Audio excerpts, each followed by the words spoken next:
नमस्कार दोस्तों, कैसे आप सब। उम्मीद है आपकी तैयारी अच्छी चल रही होगी। और दिवाली का समय है तो मस्त त्योहार को सेलिब्रेट करना है, क्योंकि जस्ट 2-3 महीनों में, पिछले 3 महीनों में आपने 2 बड़ी परीक्षाएं दी। और परिणाम चाहे जैसा भी रहा हो, एक चीज समझना होगा। देखो, एक वीक के बाद आयोग ने अपना आंसर की, लगभग एक वीक में आयोग ने अपना आंसर की रिलीज किया। आप सबने उम्मीद करेंगे कि आप 2025 का प्रीलिम्स देने के बाद आप आंसर की मैच करा लिए होंगे। ठीक है, अब फॉर एग्जांपल समझो, मैं आपको एकदम कट ऑफ के जंजाल में नहीं बताऊंगा कि भाई हम कट ऑफ यहां पे डिस्कस करनी है कि हम क्या कट ऑफ मान के चलें।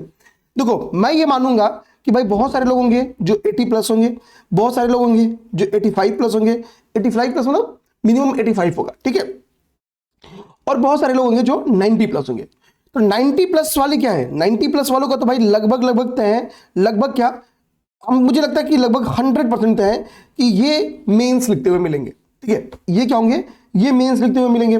बहुत सारे लोगों का क्लेम क्या है कि भाई ये 85 प्लस और 90 के बीच वाले भी मेंस लिख सकते हैं। ठीक है, एक बात है कि भाई 80 प्लस वाले और 85 के बीच वाले, इनको डाउट है। इनको डाउट क्या, ये कंफर्म है कि हमसे छोटी छोटी गलतियां हो गई, जिन गलतियों ने क्या किया, हमको 100% रिजल्ट से बाहर कर दिया। ठीक है, इसके डाउन तो सिंपल सी बात है ना कि बाहर ही है लोग। अब एक चीज समझो मेरे भाई, हमको हमेशा जो नेक्स्ट प्लान मेरा है, मैं कोई पेड बैच के अकॉर्डिंग आपको प्लान नहीं बता रहा हूं। एज ए एस्पिरेंट हमारा क्या प्लान होना चाहिए, ठीक है। तो सिंपल सी बात समझो, अगर हम, मेरा मानना है इस बार का पेपर पीवाईक्यू से बहुत ज्यादा रिलेटेड था। पीवाईक्यू का मतलब मेरा केवल यूपी पीसीएस प्रीलिम्स की परीक्षा से नहीं है। ठीक है, अगर आप घटना चक्र की जो 15,000 एमसीक्यू की एक बुकलेट आई थी, आप उसको फॉलो करिए, या फिर यूथ कॉम्पिटिशन का जो 30,000 एमसीक्यू का बुकलेट था, आप उसको फॉलो कियोगे तो आपसे अच्छे खासे क्वेश्चंस बन गए होंगे। ठीक है, अच्छे खासे क्वेश्चंस। अब एक सिंपल सी बात समझो, अगर हम पेपर में 75 प्लस हैं, ठीक है, एक तो किसका है कि हम पेपर में 75 प्लस है, तो क्या हम ये माने कि हम एग्जाम के लायक हैं या नहीं। क्योंकि बहुत सारे लोग, अभी मैं ऑफलाइन में क्या था, हमारा एक मीटिंग था, तो हमने वहां पे बातचीत की। तो 2-3 लोग ऐसे थे जो अराउंड 75 टू 78 के बीच में थे। उनका था कि वो अच्छे खासे परेशान थे, क्योंकि वो अपने आप को जो बाकी लोग थे उनसे अलग मान के चले थे, थोड़ा सा तुच्छ मान के चल रहे थे कि भाई मेरा उनसे बहुत पीछे है। ठीक है, मैं दूर दूर तक मेरा होने और ना होने का कोई संबंध नहीं है। बट एक चीज समझो मेरे भाई, आप अगर आज 75 में हो, और मैं मानता हूं कि मान लो कल आप जब पेपर दो, यानी 2026 का पेपर दो, तो फॉर एग्जाम्पल मान लेता हूं फिर से 90 प्लस ही कट ऑफ जाए, इतनी ही कट ऑफ जाए। डिफरेंस कितने का हो गया, केवल प्लस 15 क्वेश्चन का आपका ये गैप आएगा। 15 क्वेश्चन, 15 क्वेश्चन का गैप कैसे भर जाएगा कि अगर मान लो आपसे 12 क्वेश्चन आप इस ड्यूरेशन में बढ़ा लो, तो घर के 12 क्वेश्चन अगर आपने और भी सही कर दिए, तो अगर निगेटिव आपका कितना बचेगा, तो 3 चौके 12, 4 क्वेश्चन जो आपके निगेटिव इन गलतियों की जो जरूरत है वो भी यहां पे ऐड हो जाएंगे, और आप इजिली 16 क्वेश्चन यहां पे ऐड कर ले रहे हो। यानी ईमानदारी से जो ये 15 क्वेश्चन का गैप है, ये 15 क्वेश्चन की जगह आपको बस 12 क्वेश्चन ऐड करने हैं, और नेक्स्ट टाइम आप क्या होगे, आप इतने आपको एक अच्छी फील दोगे कि भाई मेरा प्रीलिम्स हो गया। एक दोस्त के तौर पे, एक भाई के तौर पे मैं जो आपसे बताना चाह रहा हूं वो ये बताऊंगा कि हमको बेसिकली क्या करना होगा और कहां ध्यान देना होगा। देखो, अगर आपका मार्क्स 75 प्लस है, ठीक है, और आप कहां के बीच में हो, मान लो कि आप 85 के बीच में हो, यहां के बीच में हो, तो ये लगभग, अगर ये जनरल कैटेगरी की बात बताऊं, यहां ये जनरल, ओबीसी भी सेम और ईडब्ल्यूएस भी सेम, क्योंकि इन तीनों ही कैटेगरी में इस पे रिजल्ट नहीं होने वाला है। ठीक है, ठीक है ना, ध्यान रखना। अच्छा, 75 टू मुझे लगता है कि लगभग 82, लगभग 80 तक तो एससी कैटेगरी में भी रिजल्ट नहीं होगा। ठीक है, मेरा जो व्यक्तिगत अनुमान है कि 78-80 मिनिमम कट ऑफ होगा एससी कैटेगरी का। ठीक है, तो हमको समझना होगा कि भाई हम इस बीच में हैं, तो हमसे प्रीलिम्स तो नहीं हो रहा ना। हमको पहली बात तो दिमाग में एज्यूम कर जाना होगा, हाँ मैं अपनी गलती स्वीकार कर रहा हूं कि मेरे से नहीं हो रहा है।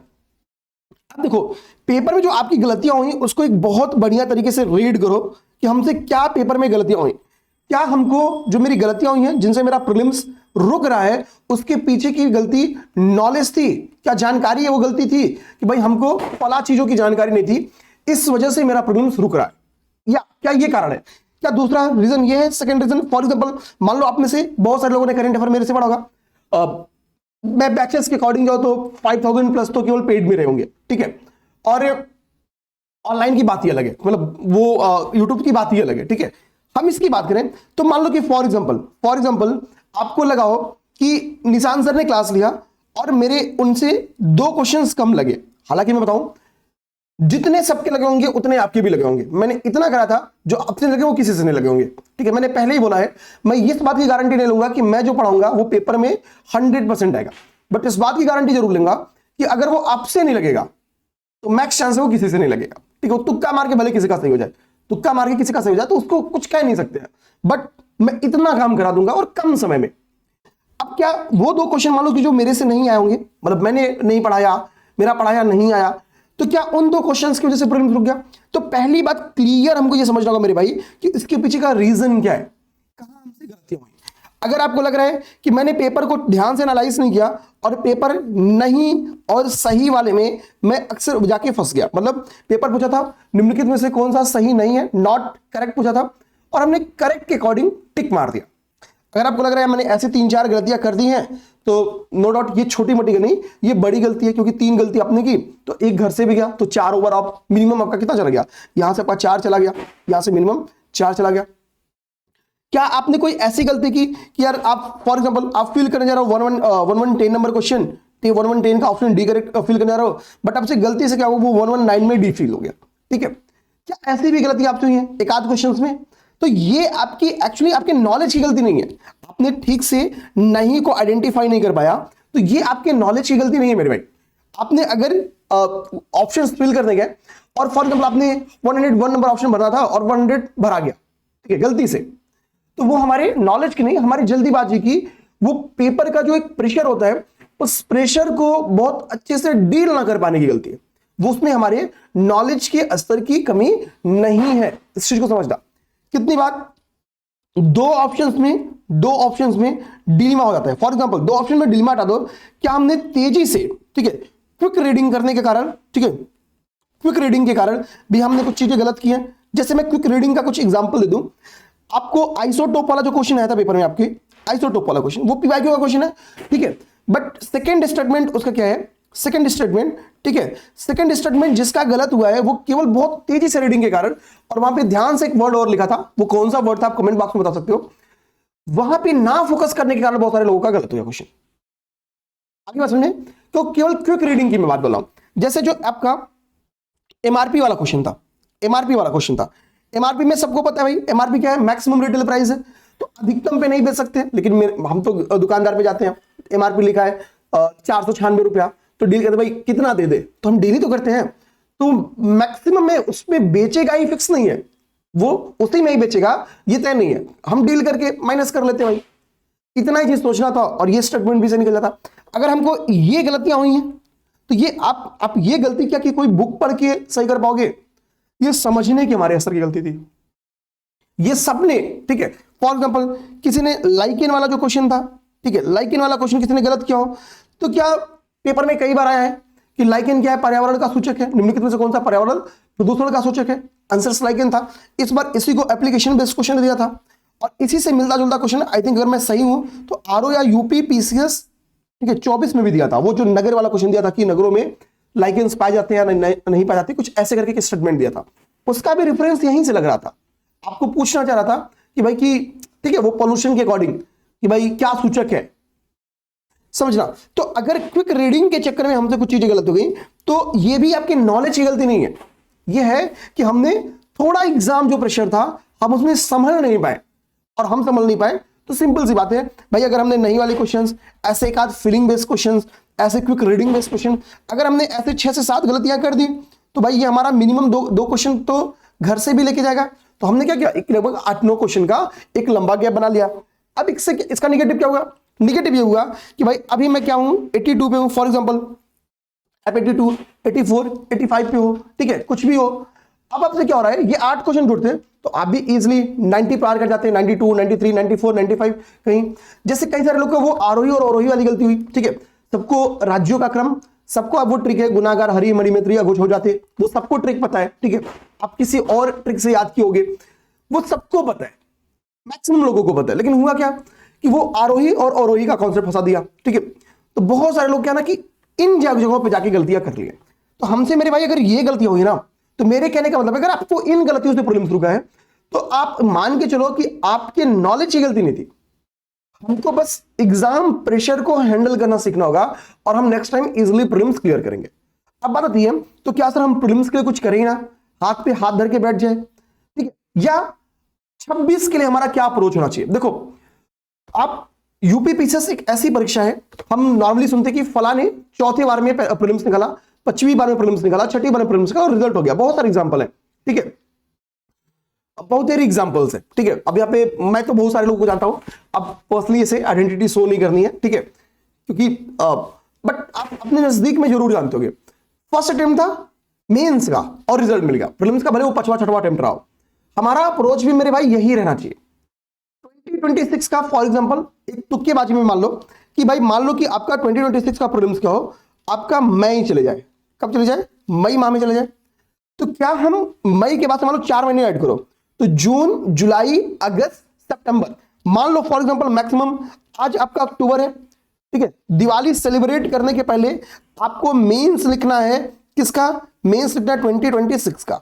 तो क्या आप इस चीज के लिए खुद को तैयार कर सकते हो कि एक साल बाद जब आप मेंस लिखने जाओ, और जैसे मान लो कल दिवाली है, जब हम वीडियो पा रहे तो शायद आज ही दिवाली रहे, ठीक है, तो क्या हम इस बात के लिए रेडी हैं कि हम अगली दिवाली एक अच्छे मेंस के साथ बिताएंगे? एटलीस्ट उसका रिजल्ट नहीं आ रहेगा, बट हम अपने अंदर इस बात की होप डालें कि हमने एक बढ़िया मेंस लिखा है, और जब इसका परिणाम आने वाले 2 महीने 2.5 महीने 3 महीने बाद आएगा तो सकारात्मकता की तरफ जा सकता है। हम अपने आप को बस इतना महसूस कराने की कोशिश करें। धन्यवाद। मैं ऐसा नहीं कि आप इस सकारात्मकता की तरफ जाने के लिए आपको कोई बहुत ज्यादा कुछ कोर्सेज ज्वाइन करने हैं, आप कोई आपका साथ नहीं देगा तो आपका प्रीलिम्स मेंस नहीं निकलेगा, बिल्कुल मेरे भाई ऐसा एकदम नहीं है, ठीक है। आप कुछ नहीं करो, मेंस के लिए अगर आपने 1000+ क्वेश्चंस लिख दिया ना, लगभग मान लो कि 1000 से 1200 क्वेश्चंस, तो आपके मेंस के सिलेबस के लगभग सारे टॉपिक्स पे क्वेश्चंस आप प्रैक्टिस कर लेते हो, सारे टॉपिक्स पे, और इनमें से 50% का कंट्रीब्यूशन तो मेरे भाई केवल और केवल प्रीवियस ईयर क्वेश्चंस का पड़ता है, और ये इतने सॉलिड होते हैं कि 2018 से पैटर्न बदला है तो आपको मैक्सिमम एरिया आपका कवर करा देंगे, मैक्सिमम एरिया आपका क्या करेंगे? कवर करा देंगे। तो मेरे भाई मैं यही कहूंगा आपसे, प्लीज इन जगहों पे फोकस करो कि हमको एटलीस्ट अगली प्रीलिम्स, अगला मेंस आने के पहले हम क्या करेंगे, हमारा जब प्रीलिम्स निकले तो हम एटलीस्ट मेंस पीवाईक्यू पे अच्छा काम कर ले, मेंस पे एकदम जबरदस्त काम कर ले, ठीक है। ध्यान देना, अगला हमारा क्या होना चाहिए कि सर जो ये 4-5 क्वेश्चंस की थोड़ा एक आध 2-4 क्वेश्चन नॉलेज बेस भी गलत हो गए, उनके लिए क्या करें? जैसे अब इस बार 2 टाइप के क्वेश्चंस बहुत ज्यादा थे, इंस्टीट्यूट बेस्ड, निम्नलिखित ये कौन सा इंस्टीट्यूट ये रिपोर्ट पब्लिश करता है, ठीक है, ऐसे 2-3 क्वेश्चंस थे। और जहां तक मैं समझ पा रहा हूं कि एक तो 2-3 क्वेश्चन इसके बेस से, और संगठन के बेस भी 2-3 क्वेश्चन थे, बिम्स्टेक आई थिंक, और एक खाली सहयोग परिषद, ठीक है, ये 2 के मेंबर्स के बेस क्वेश्चन थे। तो हमारे लिए हमेशा BIMSTEC, ASEAN countries, BIMSTEC countries, ठीक है, सार्क कंट्रीज, ठीक है, ये हमारे लिए हमेशा से हमारे लिए इंपॉर्टेंट रही है, कभी ऐसा ही नहीं हुआ है कि हमारे लिए महत्व ना रखे, हमेशा हमारे लिए बड़ा इंपॉर्टेंट रखती है। तो चूंकि हमारे लिए इंपॉर्टेंट है तो इन G20 कंट्रीज, ठीक है, G7 कंट्रीज, ये हमको पता रहना चाहिए, ये हमसे कभी गलत नहीं होना चाहिए।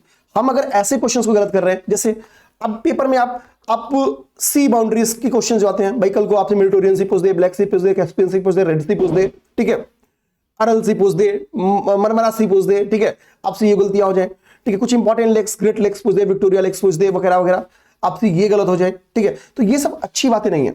आपसे कल को पूछ दे कि कर्क रेखा, मकर रेखा, विषुवत रेखा पे भाई वो कौन कौन सी टॉपिक, कैप्रिकॉर्न, कैंसर, ठीक है, इक्वेटर पे कौन कौन से कंट्रीज है, ये आपसे गलती हो जाए, तो ये अच्छी गलतियां नहीं है, ठीक है, ये अच्छी गलतियां नहीं है। हम इन गलतियों को करेंगे तो हमको खुद ही बेकार लगेगा, यार हमने क्या गलतियां कर दिया, ठीक है।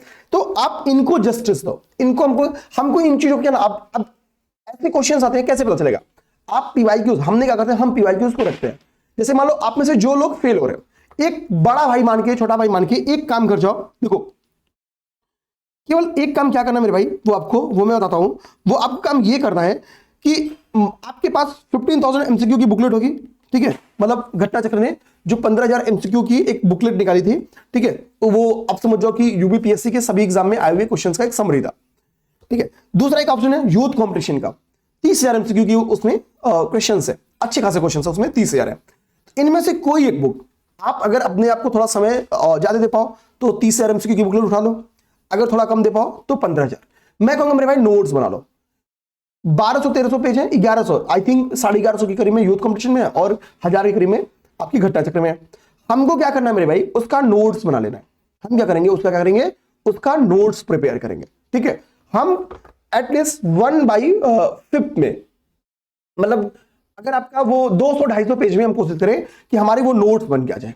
एक तो क्या कि आप पढ़ोगे, पढ़ के लिखोगे तो फैक्ट्स रिवाइज होंगे दिमाग में, लिखने से भी कई सारी चीजें दिमाग में चलेंगी। ठीक है, अभी आप जस्ट चूंकि प्रीलिम्स पढ़े हो तो सारी चीजें आपके दिमाग में घूम रही है, बस उनको व्यवस्थित करके एक पास रख लेना है। अब इसमें आपका केवल 2 घंटा दे दो, बस 2 घंटे, होता है 2 गुण जिंदगी के, 2 घंटा दे दो तो आने वाले 2 महीने में आपके पास नोट्स आ जाएगा। आने वाले 2 महीने में नोट्स आ जाएगा। अब आपको किसी क्रैश कोर्स के पीछे नहीं भागना पड़ेगा फिर। ठीक है, आपको ये काम कर जाओ, विश्वास मानो किसी क्रैश कोर्स के पीछे आपको नहीं भागना पड़ेगा। एज मतलब टीचर मैं खुल के आपसे बोलता हूं। ठीक है ना। अब मेंस के लिए आप क्या करो भाई, 2 ही घंटा तो नहीं पढ़ना है, आप 6-7 घंटे कम से कम लगाओ मेंस पे, क्योंकि बहुत टाइम नहीं है। ठीक है, बहुत टाइम इसलिए नहीं है, बहुत सारी बीच में त्योहार फलना ढंग का चीज आती है और हमसे महीना 1.5 महीने का टाइम निकल जाता है, हमको पता भी नहीं चलता है। तो हम उस टाइम को यूज करें। कैसे यूज करें मेरे भाई, उसका सिंपल यूज का तरीका क्या है, हम पीवाईक्यूज मेंस का लगा ले। हम एटलीस्ट कभी नहीं लगाए तो किसी टीचर, मैं वो नहीं कर रहा हूं कि वो पीछे से अभ्यास हो, आपको अगर किसी अदर संस्थान पे भरोसा है, आप उन पे ट्रस्ट करके आंसर राइटिंग करो, करके थोड़ी अपने डर दूर कर लो। क्योंकि जब तक आप मेंस में लिखोगे नहीं, देखो लिखोगे तो रिजल्ट होगा, बट बात ये नहीं कि कुछ भी लिखोगे तो रिजल्ट होगा। हाँ, हम एक बार ये कर सकते हैं कि हम 1 महीने एक बार चीजों को स्टार्ट करें, 2 महीने स्टार्ट करें, उसके बाद से गलतियां कहीं से चेक करा के कम कोशिश करें। ठीक है, और समय के साथ उसमें सुधार की कोशिश करें, तो चीजें अच्छी होंगी। हर दिन का हर दिन पहले से बेहतर बनेगा, हर दिन बेहतर बनेगा, फिर मजा आ जाएगा। ठीक है, तो कहने का मेरे मतलब क्या है, एक तो आप मेंस पीवाईक्यू लगाओ, मेंस पीवाईक्यू लगाओ। ठीक है, इसका एक तरीका आपको ये भी बता दूं, मेंस पीवाईक्यू की क्लासेस, मतलब आई थिंक शायद ही कोई और करा रहा हो। मेंस पीवाईक्यू में आपका 600 क्वेश्चन है, इन 600 क्वेश्चंस की प्रॉपर क्लासेस, ठीक है, बाइलिंगुअल, हम और रमन सर, ठीक है, निशांत सर और रमन सर इसको आपको करा देंगे। ये अपने आप में बहुत टफ टॉपिक है, कहने के लिए बड़ा आसान है, बट आप मार्केट में सोर्स भी मौजूद है, बट सोर्स मौजूद होने के बाद भी आपसे नहीं होगा। ठीक है, बहुत सारे, मतलब सबसे नहीं, मैक्सिमम लोग गलतियां कर देंगे भाई, उसको नहीं करेंगे, मैक्सिमम लोग गलतियां कर देंगे। तो हमारा काम क्या है कि हम इसको कर ले। एज अ टीचर मैं इसको कोशिश करूंगा पूरा आपसे करवाने की। ठीक है, तो मैं इसको निपटवाऊंगा आपसे।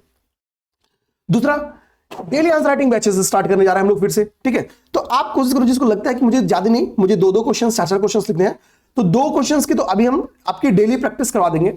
आंसर राइटिंग का जो डर है 1 महीने 2 महीने में आपका निकल जाएगा और फिर आप अच्छी आंसर राइटिंग करना स्टार्ट कर दोगे। तो मेरी रिक्वेस्ट रहेगी, स्क्रीन पे जो नंबर जा रहा है, अभी तो जो मेंस की क्लास है वो थोड़ा टाइम लगेगा स्टार्ट होने में, आई थिंक 1 वीक का टाइम और लगेगा। हम उसको स्टार्ट कर लेंगे और सारी जानकारी आपके बीच में इन डिटेल वीडियो के माध्यम से शेयर कर देंगे। ठीक है, बाकी हम एक डेली आंसर राइटिंग बैच जो हमेशा से चल रहा था, प्रयास नाम से हमारा, one of the best batches था। इस बार के मेंस में आई थिंक 400 से 500 लोगों ने उस आंसर राइटिंग बैच को ज्वाइन करके लिखा है। तो ट्रस्ट करो, ठीक है, एकदम ट्रस्ट करो, हम अपनी तरफ के से पूरी ताकत लगाएंगे, जो आपको मैक्सिमम दे सके। ठीक है, उसकी पूरी प्रयास करेंगे मेरे भाई। ठीक है, तो ये एक रिक्वेस्ट था, आप इन्हीं में से अपने प्लान्स बनाओ और बैठ के स्थिर मन से सोचो कि अपने लोग इसमें से क्या कर सकते हैं। और भाई जो 85 प्लस हो, 85 प्लस बनाओ, 90 प्लस हो या इर्द गिर्द 90 हो, 90 प्लस, वैसे मेरा माना 90 या प्लस। ठीक है, बट मानो ठीक है, हम थोड़ा सा हमेशा थोड़ा +-2 लेके चलना चाहिए। कह नहीं सकते हैं कि क्या बातें हैं कि कोई ठीक नहीं है कि जो लोग 92 बोल रहे हैं उनका 92 हो, क्या पता 90 हो, जो 90 बोल रहे हैं क्या पता उनका 90 ही नहीं हो, 88 हो। तो इसके लिए मुझे -2 रखना पड़ता है, थोड़ा सा लोगों की ईमानदारी पे शक होने की वजह से। तो अब लोग -2 लेके चलेंगे। हम क्या कहेंगे कि आप जम के लगो मेंस पे, 1-2 दिन त्योहार सेलिब्रेट करो और जम के लगो मेंस पे। ठीक है, मेंस के लिए आपकी जितनी मदद की जा सकती है, एक प्रॉपर वीडियोस के माध्यम से मैं बताऊंगा कि हम आपकी क्या सपोर्ट कर सकते हैं। उन जगहों पे हम पूरी ईमानदारी के साथ आपके लगेंगे। आप एकदम मेरे भाई लग जाओ मेंस पे। ठीक है, 90 प्लस वाले इतनी मन से लगो कि भाई कमी ना रह जाए। ठीक है, तो ये बातें थी, बात करती कि हम लोग नेक्स्ट ऐसे कुछ बातें हमको आपको बतानी है 2-4 वीडियोस के माध्यम से, जो मुझे समझाना है। धीरे धीरे मैं एक बात आपको समझा दूंगा। कुछ और आपको डाउट्स हो जो मन में आ रहे हैं, लगे कि इस वीडियो के माध्यम से मैंने उसको कवर नहीं किया, तो आप तो वो हमें बताओ कि सर ये पॉइंट्स छूट गए, प्लीज एक बार से एक्सप्लेन कर दो, तो हम उसको नेक्स्ट वीडियो में शामिल कर लेंगे। जय हिंद।